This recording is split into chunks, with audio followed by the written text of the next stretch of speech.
কথাবার্তার কারণে আমরা অমিত শাহ রেজিগনেশন ডিমান্ড করেছি, তাকে ক্ষমা চাইতে বলেছি।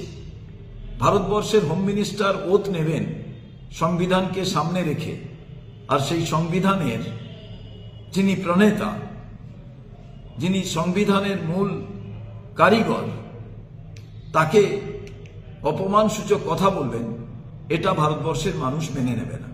এটা মনুবাদী চিন্তাধারার ফসল। আর যখন সারা ভারতবর্ষ জুড়ে উত্তাল হচ্ছে, মল্লিকার্জুন খড়গেজি, রাহুল গান্ধীজি, প্রিয়াঙ্কা গান্ধী প্রতিবাদ করছেন, সেখানেও আমরা দেখলাম তাদের উপরেও আক্রমণ হচ্ছে, রাহুল গান্ধীর উপরে আক্রমণ হচ্ছে।